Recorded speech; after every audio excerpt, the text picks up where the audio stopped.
Hello, brothers and sisters. Welcome to my channel. Biblia ang sasagot.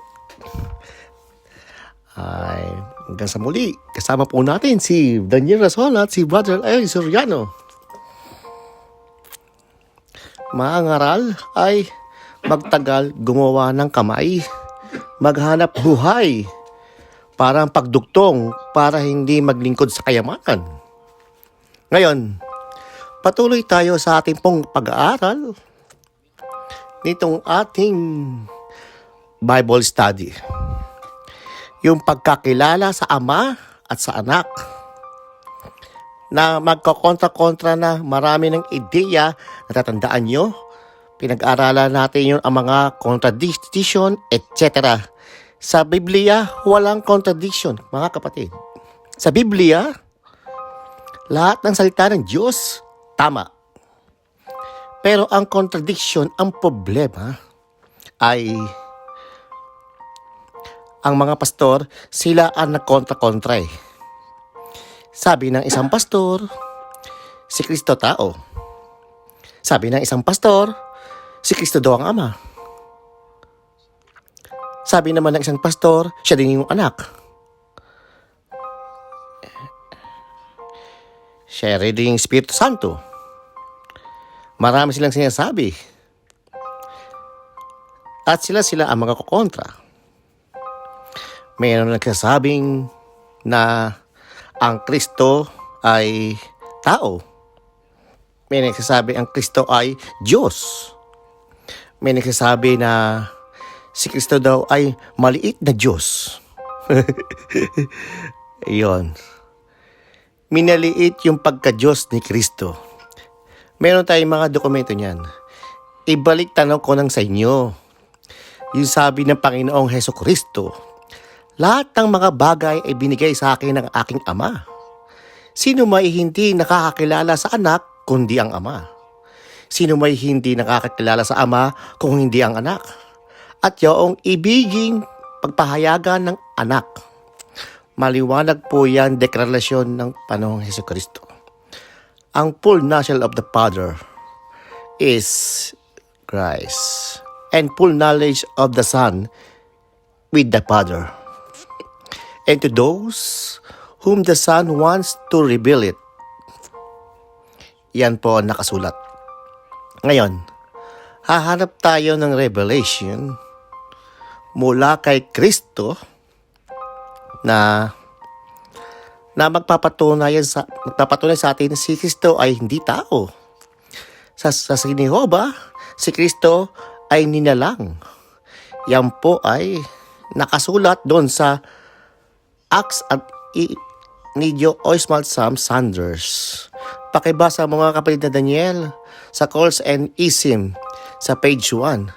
Christ is regarded only as a created being, the chief of angels and the highest of the God creation. His true deity is stoutly denied. In support of their doctrine, they appeal their emphatic dialogue version of the Bible. John 1:1 is rendered, in the beginning was the Word, and the Word was with God, and God was the Word. Great scholars would combine the pronouns this translation as entirely without warrant and uphold the rendering in the authorized version. He was the first direct creation of Jehovah God. He was start of God's creative work. When Jesus was on earth, He was perfect man, that nothing more, nothing less. Jesus was not a God the Son. Christ Jesus divine was born 3 days after crucifixion. Ayan. Yan mga antigong impormasyon na ipinakalat ng Saksi ni Jehovah sa Amerika. When Jesus was on earth, He was a perfect man, nothing more and nothing less. Anong tao ng si Kristo? Perfectong tao.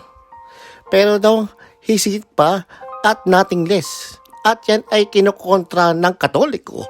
Nagsabi naman ng Katoliko, si Kristo daw ay tunay na tao, tunay pang Diyos. Nagkadalawa namang tunay yun. Paano mo namang sasabihin tunay na tao, tunay na Diyos? Yun ang aral ng Katoliko. Tunay na tao si Kristo, tunay na Diyos pa. Basahin natin ang librong Katoliko. Siya ang inyong pakinggan. Basahin na kapatid na Daniel ang lathalang ito sa page 40 ng librong Katoliko. Si Jesucristo ay tinatawag na ang iisang anak ng Diyos mula sa pagkakailanman.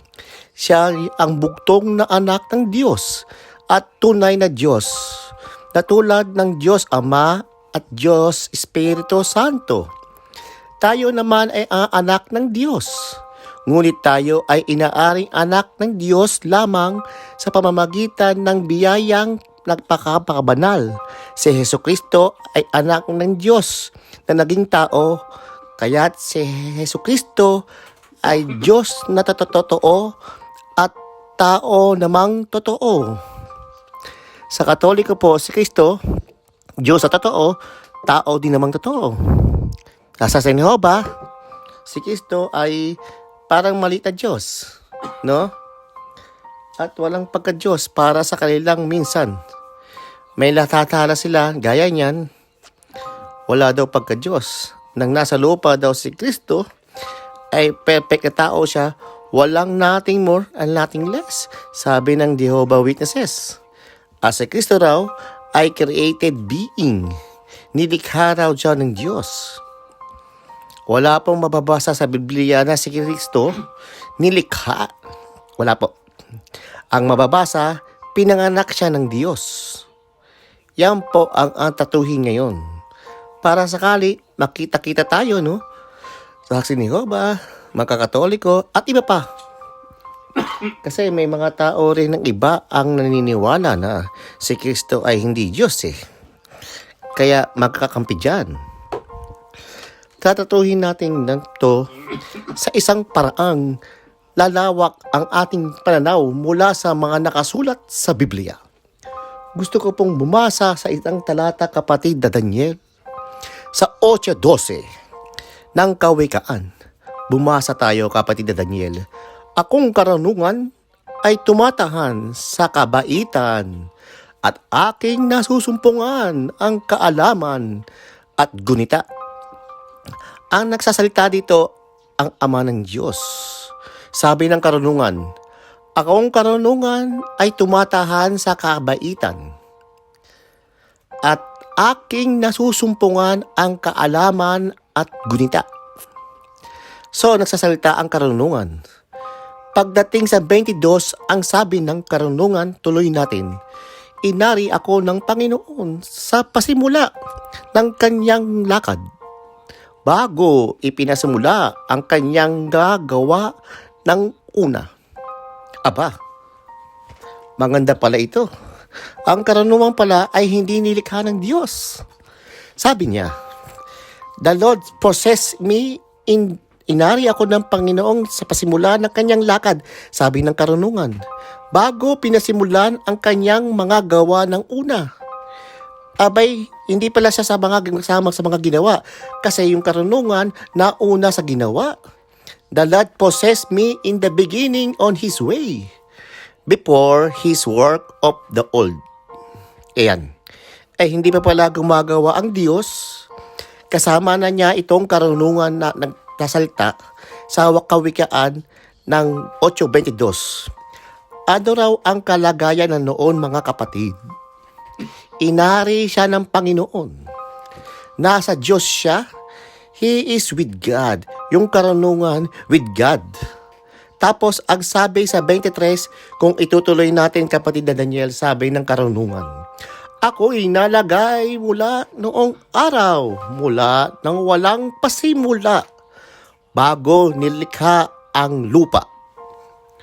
Ako'y nailabas nang wala pang kalaliman, nang wala pang mga bukal na sagana ng tubig, bago ang mga bundok ay nalagay, bago ang mga burol ay ako'y nailabas, samantalang hindi pa na nililikha ang lupa, ni ang mga parang man, ni pasimula man ng alakbok ng sanlibutan.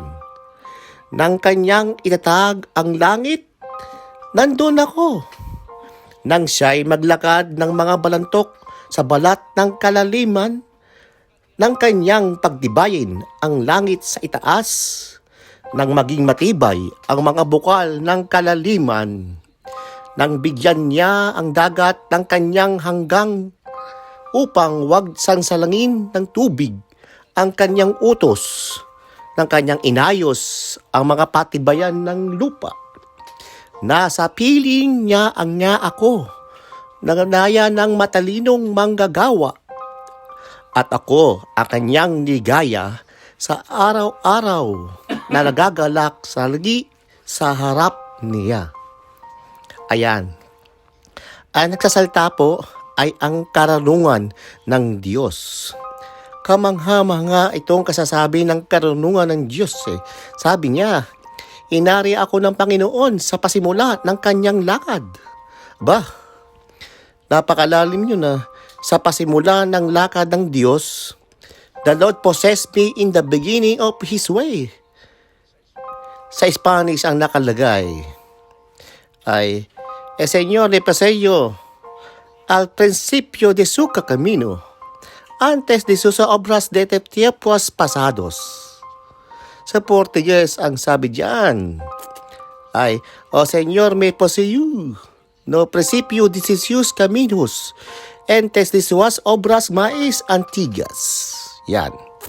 Ang nagsasalta po niyan ay karunungan. Yung palang ang langit ang ginagawa, nandun na siya kasama na ang Ama. Nang kanyang gawin ang langit, naroon ako. Meron siyang tinutukoy na nandun siya.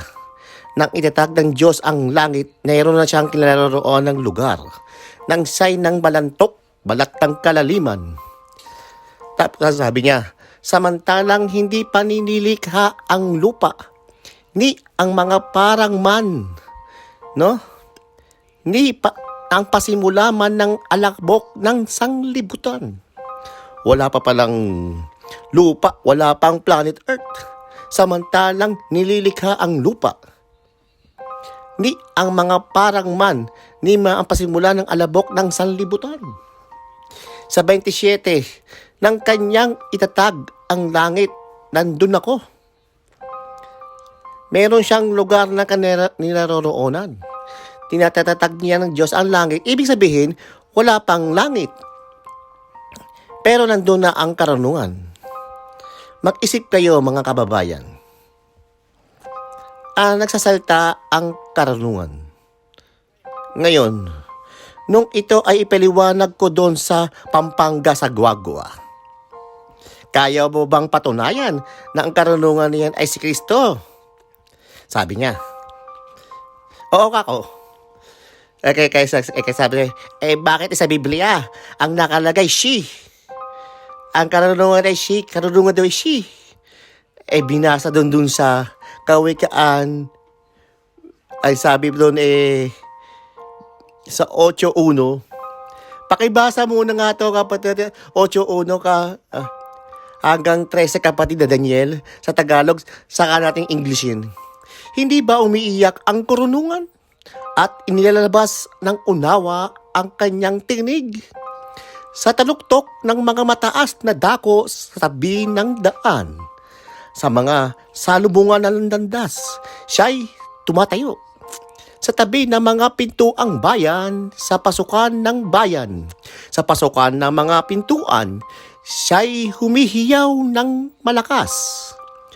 Karunungan ang tinutukoy, at siya'y humihiyaw ng malakas. Pero kung babasa natin dito sa Ingles, ang ito ating mababasa mga kapatid, pakinggan nyo. Does not wisdom cry and understanding put forth her voice? She standeth in the top of the high places, by the way, in the places of the path. She crieth at the gate, at the entry of the city, at the coming in at the doors. Kung yun ay karunungan niya si Kristo, ay ba't ginagamit ay pronoun ay she at saka her? Sabi ko, alam mo kapo ko kapatid, simple lang naman yan, magtanong ka sa mga grammar teacher. Kapag ang isang bagay ay inanimate, walang gender. Mas maraming pagkakataong gamitin ng gender ng feminine. Alam yan na mga nag-aral ng grammar eh. Inanimate object of science, of personified in the feminine gender, no? Kasi diyan ang tinutukoy diyan ang karunungan eh. Wala namang gender ang karunungan eh. At kung titingnan mo sa mga manuskriptong Grego, matatandang manuskripto dito, ang karunungan ay Sophia, ay rule ang grammar na prescribe na and niregard yung in the feminine gender. Pwede nang gamitin siya ng she at saka her, no? Ganon din ang batas sa Pilipinas, no? Ganon din ang mga bagay na inanimate, no? Yung gender, most probably ang ginagamit nila, feminine gender, kapag ay something na tinutukoy ay isang inanimated object. Ginagamitan niya ng feminine gender. Pero hindi ibig sabihin yun na si Kristo yan karunungan. Kasi kung titingnan natin yung salitang si Kristo ay bato. Yung pong bato sa Grego nagtatapos sa letrang A regarding din sa feminine gender eh. Yung nasa Mateo 16:18.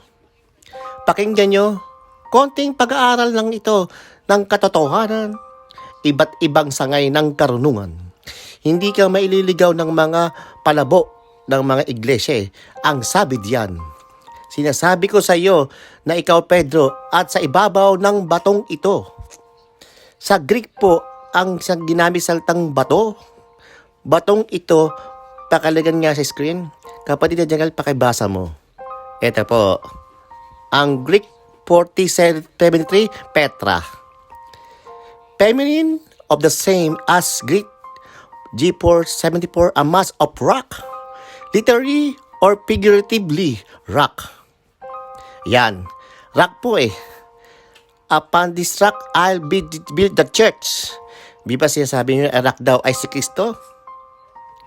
Sa original Greek, feminine yan eh. No? Upon this Petra, I will build my church. Kaya, kung ang sasabihin sa atin, yun daw, ang karunungan doon ay feminine, hindi si Kristo, ay itong bato, ay mas pinagtayo ng iglesia, ay feminine din eh. Petra. Iba yung kay Pedro, ay Petros. Sinasabi ko sa iyo ay Petros. At sa ibabaw nitong Petra, no? Si Pedro ba ang bato na pinagtayuan? Sinabi na nga, Petros eh. Iba yung Petro sa Petra. Mga intelligent historical of the Bible, I inviting you to the question about this, to the clear of this Catholic Church that Peter is the rock. No. In the very same person of the Bible, I say to you that thou art Petros. Apat dinris Petra, I will build my church. Iba yung Petros sa Petra. Yung Petros, masculine, si Pedro yun. Pero yung pinagtayo ang bato, Petra yun. A boulder of rock, a large rock. No? Fit to be a foundation. Si Peter, Petros, masculine, maliit lang siya. Maliit lang siyang bato. Pero yung pagtatayuan ng iglesia, Petra, na ang sabi sa Dictionary of Biblical Term, Petra is a mass of rock. Is that a feminine of gender? Ngayon, dahil ba sa feminine gender yun Petra, hindi na pwedeng si Kristo. Sabi si Kristo daw yung bato eh. na pinagtayuan ng iglesia eh di pumapayag kayo sa feminine na iuukta sa ukol kay Kristo. Bakit pagdating sa karunungan at Diyos na feminine gender? Dahil iba naman ang kakakatawan tao, hindi pa naman kumukuha ng gender, nandun siya sa rang rule na inanimate siya, hindi pa siya, wala pa siyang gender, pag ginamitan na natin ng she, tutol na kayo. Ha? Tutol siya sa isang bahagi, pero sa isang bahagi sila, pero pagtangko sa kanila, feminine din ang Petra. Pumapayag sila sa Kristo yun. Pero pagdating doon sa karunungan, ayaw nilang tanggapin si Kristo. Pag-aralin natin ngayon mga kapatid, yung palang karunungan, bago lumikha ng Diyos na kahit ano, kasama na ng Diyos yun. Mga hindi pa niya hindi pa nililika ang lupa. Ni ang mga ni ang mga pasimula man ng alakabok ng sanlibutan. Nang itatag niya ang langit, nandun siya sa taas. Kasama siya ng Diyos sa isang lugar. Mamaya, liliwanagin natin na magkasama sa isang lugar.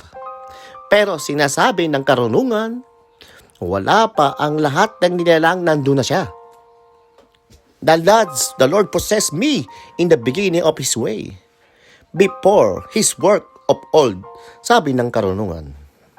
Ngayon mga kapatid, tanungin natin, sino ba itong karunungan na ito ng Diyos? Ha? Si Kristo ito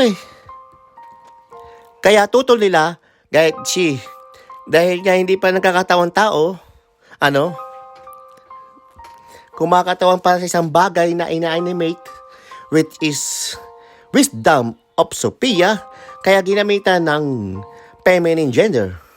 Pero nang nagkaroon ng katuparan sa paliwanag ng mga apostol, itong karunungan ito, meron palang ginawa ito na kapatid na Daniel. Itong karunungan na ito. Bago nangaral ang mga apostol, may ginawa ang karunungan, sabi ng karunungan ng Diyos doon sa Lucas, Kapitulo 11:49, ganito ang nakasulat. Kaya nga, sinasabi naman ng karunungan ng Diyos, nagsusugo ako sa kanila ng mga propeta at mga apostol, at ilan sa kanila ay kanilang papatayin at pauusigin. Ano po ang sabi ng Biblia, mga kapatid? Sinasabi ng karunungan ng Diyos, magsusugo ako sa kanila ng mga propeta at mga apostol. Aba, ang nagsugo pala ng propeta apostol, ang karunungan ng Diyos. Pwede nyo bang alisin niya sa Biblia yan? Ang sugo ng mga propeta at apostol ay ang karunungan ng Diyos. Ang sabi pa niya na pinagkauna, at ilan sa kanila ay kanilang papatayin at pag-uusigin. Yan. Sino yung karunungan ng Diyos na nagsugo sa mga apostol at sa mga propeta sa mga bagong tipan? Sino yun? Basahin natin ang Mateo, Kapitulo 10 sa versikulo 1. At pinalapit niya sa kanila ang kanilang 12 alagad at binigyan niya sila ng kapamahalaan laban sa karumal-dumal na espiritu upang mapalabas nila at upang kanilang pagpapagaling ang lahat ng sari-saring sakit at lahat ng sari-saring karamdaman. Ang mga pangalan nga ng 12 apostol na ito. Ang una ay si Simon na tinatawag na Pedro, at si Andres na kanyang kapatid, si Tiago na anak ni Zabadeo at ang kanyang kapatid na si Juan, si Felipe at si Bartolome, si Tomas at si Timoteo at ang maniningil ng buwis, si Santiago anak ni Alpeo at si Tadeo, si Simon na Cananeo at si Judas Iscariote na siya ring kanilang nagkalulo. Ang 12 ito ay sinugo ni Jesus. At sino po ang nagsugo sa mga apostol? Ang 12 ito'y sinugo ni Jesus. Sino po ang nagsugo? Ang Panginoong Jesus. Ang sabi kay Lucas, kung babalikan natin ang 8:49, ang liwanag Kapatid na pakiulit mo. Kaya nga, sinasabi naman ng karunungan ng Diyos, magsusugo ako sa kanila ng mga propeta at mga apostol. At ilan sa kanila ay kanilang papatayin at pag-uusigin. Sino nagsugo sa mga apostol at sa mga propeta ng bagong tipan? Si Kristo. Sino nagsugo? Ay ang karunungan ng Diyos. Ang karunungan ng Diyos ay si Kristo. Na karunungan na hindi pa nagagawa anuman bagay kasama na ng Diyos. Aliwaliwanag nun ay mga kababayan, no? Pwede ba itong tutulan? Nang basta tutol lang na, kumbaga, tutol ko ang ganon ng lolo ko noon. Gucci, busin na, tawag lang ng lolo ko doon. Basta makatutol lang. Ang sugo nga ng mga apostol, ang karunungan ng Diyos. Ang sugo ng mga apostol, si Jesus. Si Jesus pala ang karunungan ng Diyos, si Kristo.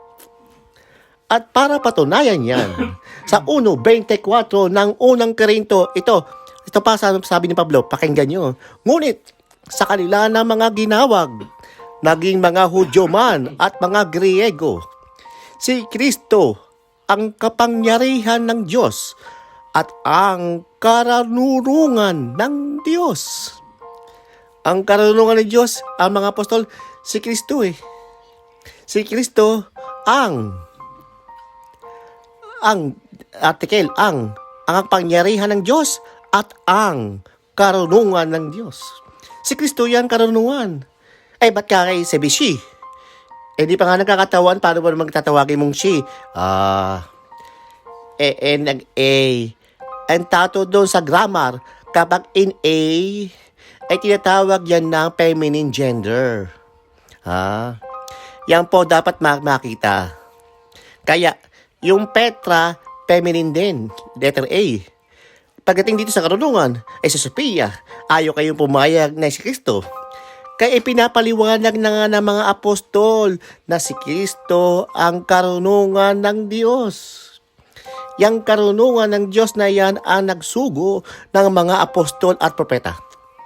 Nag-e-exist yan nang wala pang mundo. Ako ay ang karunungan. Sabi niya, inari ako ng Panginoon sa pasimula ng kanyang lakad, bago pinasimulan ang kanyang mga gawa ng una. Ako'y nalagay mula noong araw, mula sa walang pasimula, bago nilikha ang lupa, bago ang mundo. Nandun na yung karunungan. Tapos sa 24, ang sabi niya, ako'y nailabas ng wala pang palaliman, nang wala pang mga bukal sa kasagana ng tubig, bago ang mga bundok ay nalagay, bago ang mga burol ay ako'y nailabas. Samantalang hindi niya nilikha ang lupa, while as yet had made at the earth, nor the fields, nor the highest part of the dust of the world. When he prepared the heaven, I was there. When he set the compass upon the face of the depth, when he established the clouds about, when he strengthened the fountain of the deep, when he gave to the sea to his degree that the water should not pass his commandment, when he appointed the foundation of the earth, then I was by him, as one brought with him, and I was daily his delight, rejoicing always before him.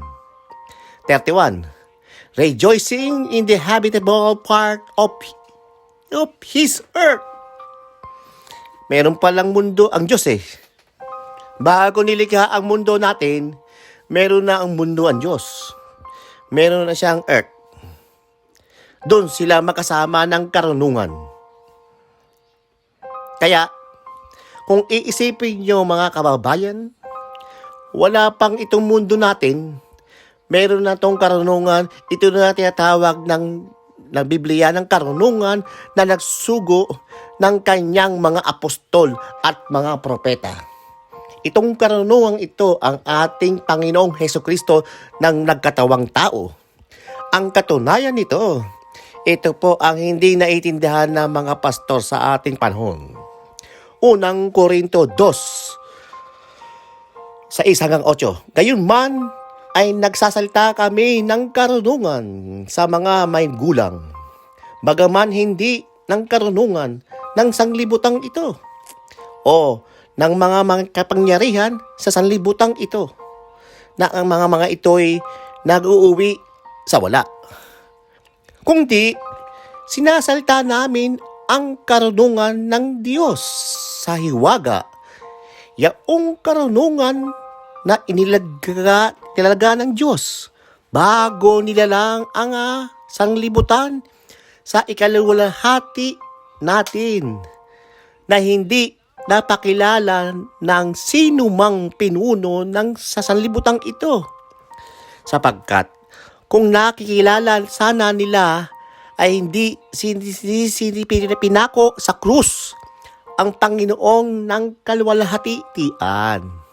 O naman yan, naliwaliwanag niya, no? Kita mo, sinabi ng Apostol Pablo, nagsasalta kami ng mga karunungan sa mga may gulang, bagamat hindi ng karunungan ng sanlibutang ito o ng mga kapangyarihan sa sanlibutan ito, na mga ito ay mauuwi sa wala. O nauwi sa wala yan eh. Datapwat, sinasalta na namin ang karunungan ng Diyos sa hiwaga. Yaong karunungan itinalaga ng Diyos bago nilalang ang sanlibutan sa kaikalawalhati natin, na ilang karunungan ito hindi nagpakilala ng sino mang pinuno ng sanlibutang ito. Sapagkat nakilala nila, di sila ipinako sa krus ang Panginoong ng kalwalhatian. So ang karunungan ito ay ang personification of Jesus Christ na hindi nila nakilala, pinako nila sa krus. Wala namang ibang pinako sa krus eh, na karunungan eh, kung hindi si Kristo eh. Sabi ko, kapag itong liwanag ito hindi mo pa naiintindihan eh, bulog ka talaga. Alam mo yung bulag, mga kababayan? Kahit gumawa ka ng stoplight, itapat mo sa kanyang mata, bulag pa rin siya, hindi pa rin siya makakita yun eh. Bulag nga eh. Ikaw kung hindi ka bubulik at pumikit ka, tapos pumikit ka ng maliwanag, nakakabanaag ka ng liwanag kahit nakakapikit ka eh, kung hindi ka bulag. Pagkabagbulag, talagang bulag. Kahit at patay spotlight, hindi nakakita. Tinanong ko yung kapatid na bulag eh. Kapatid, tingnan ko to Tinanong yung flashlight. Tumingin ka kakamo kung may nakikita ka. Wala po. Meron akong ilalagay doon may makikita ka kung wala. Kung may manabanag ka. Sinundahan ko yung malakas sa flashlight. Wala rin po. Parehas lang. Sabi ko, talagang bulag. Kaya yung bulag, kahit na araw pa, ang patingnan mo, hindi niya makikita eh. Wala siyang ideya kung may maliwanag siya sa harapan niya eh. Kasi niya bulag. Ganun ang mga pastor. Kaya mga pastor ay bulag ay kahit ano paliwanag ng nakita mo, hindi na maintindihan eh. Baka nagbabaka sakali ako na baka makikinig ay hindi kayo bulag, makakita kayo. Na sa tulong ng Diyos, sa tulong ng Espiritu, makita nyo na si Kristo pala ang karunungan ng Diyos. Umiiral na siya kasama ng Diyos, wala pa ang mga anumang lilalang sa mundo. She existed when the Father is at the beginning of His way, before His work of the old. And that is the person of the wisdom of God, which wisdom of God of deniability of Jesus Christ. Kaya dito po sa puntong ito mga kababayan, mga kapatid, ano yan eh, napakaliwanag na si Kristo ay karunungan ng Diyos. Wala pa ang mundo, nandun na siya. At siya ang ginamit ng Diyos para likhain ang lahat ng bagay. Kasi lahat ng bagay ay nilikha ng Diyos. Nilikha niya sa pamamagitan ng karunungan. Basahin natin ang isang talata ng awit 104:24. O Panginoon, pagkasisari-sari ng iyong mga gawa, sa karunungan ay ginawa mo silang lahat. Ang lupa ay puno ng iyong kayamanan. Pagkasari-sari ng iyong mga gawa, sa karunungan ay ginawa mo silang lahat. Sa English ay, O Lord, how manifold are thy works! In wisdom hath made them all. Wisdom hath thou made them all. And through the wisdom which, who is Christ, that God created everything. He is nothing to the creation. He is not a created being. He was as possessed by the Lord of the beginning of his way. He is before his work of old. According to Proverbs 8:22, and that wisdom, that the Bible of the Lord of Jesus Christ, that the personification of the wisdom is the Lord Jesus Christ. The wisdom and the power of the God, according to the Apostle Paul and 1 Corinthians 1:24. But the truth does not explained, but other groups, like the Jehovah's Witnesses, that regards as a created being, at a small God, and he was called earth is at a man. No more, no less, according to Jehovah's Witnesses. Isa sa paliwanag sa Biblia, sa Kristo ay ang karunungan ng Diyos. Nakasama na ng Diyos. Wala pang nilalalang na kahit ano. Kaya ang sabi ng awit, O Panginoon, pagkasari-sari ng iyong mga gawa, sa karunungan ay ginawa mo silang lahat. Ang pinaglikha ng Diyos sa lahat ng bagay ang karunungan. Ito rin ang tinatawag na berbo dahil sa kanyang ginawa ang lahat ng bagay. 1:1 hanggang 3:1, kapatid na Daniel. Nang pasimula, siya ang berbo. At ang berbo ay sumasa sa Diyos. At ang berbo ay Diyos. Ito rin ang pasimula, sumasimba sa Diyos. Ang lahat ng mga bagay ay ginawa sa pamamagitan niya. At alinman sa lahat ng ginawa ay hindi ginawa kung wala siya. Napakaliwanag. Yung karunungan, yun din yung berbo. No? Berbo. Nang pasimula, ang berbo ay sumasa Diyos. Ang sabi ng karunungan, inari ako ng Panginoon sa panimula ng kanyang lakad, bago pasimulan ang kanyang mga gawa ng una. Sabi ng karunungan. Sabi naman ng Juan, nang pasimula siya ang berbo, at ang berbo ay sumasa Diyos, kasama ng Diyos. At ang berbo ay Diyos, hindi tao yan. Ang berbo ay Diyos. Ito rin ang pasimula na sumasa Diyos. Lahat ng bagay ay ginawa sa pamamagitan niya, all things of created through Him. Tama ang sabi sa 64 ng awit. Pagkasari-sari ng iyong mga gawa ng Panginoon, sa karunungan ginawa mo sila ng lahat. 104:24, lagay mo ulit sa 1:3. Lahat ng bagay ay ginawa ng pamamagitan niya, berbo, ng aling karunungan. Alinman sa lahat ay ginawa ay hindi ginawa kung wala siya. Nakita niyo mga kapatid? Kaya maliwanag na si Kristo ang karunungan. Yun ang berbo. Yan ang pinanggawa ng Diyos sa lahat ng bagay. All things made through Him.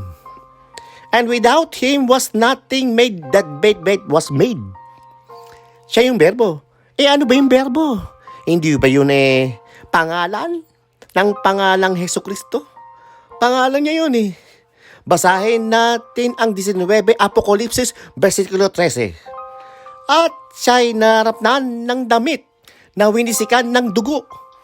At ang kanyang pangalan ay tinatawag na ang Berbo ng Diyos. Yan. Siya'y nararamdaman ng damit na winisikan ng dugo.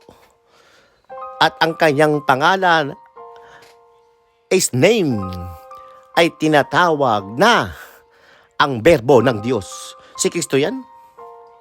Yung Berbo, pangalan yun. Pangalan yun ng isang person na nakadamit, ng damit na winisikan ng dugo.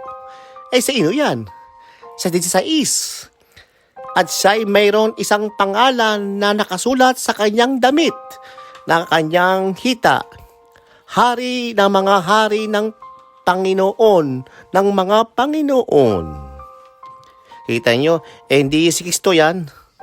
Ang pangalan niya, ang Berbo ng Diyos. Yung Berbo, ang salita na tinatagalog nyo, yung logos sa Greek.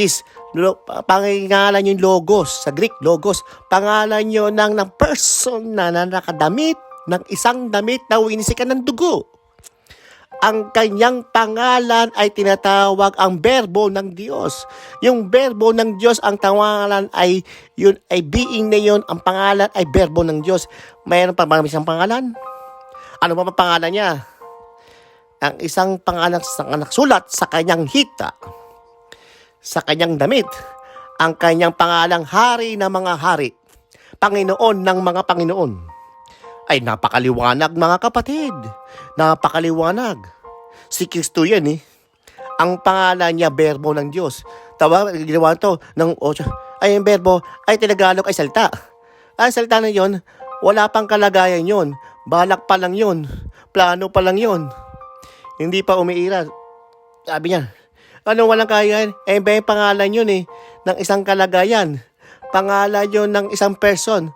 Wala naman sinatawag na sinasabi niya, balak pa lang. Saan mo naman ang balak pa lang? Sinasabi ang wika ng pasimula, ang Berbo ay sumasa Diyos. Wala pa ng kalagayan. Paano sumasa Diyos kung wala pang kalagayan?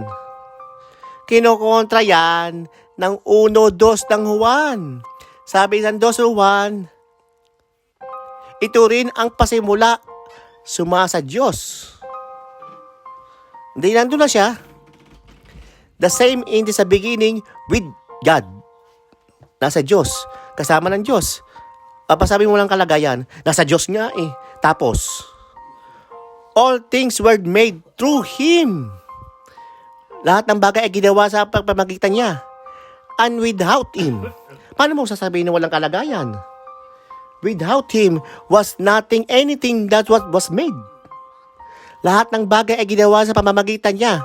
At ang aliman sa lahat ng ginawa, hindi ginawa kung wala siya.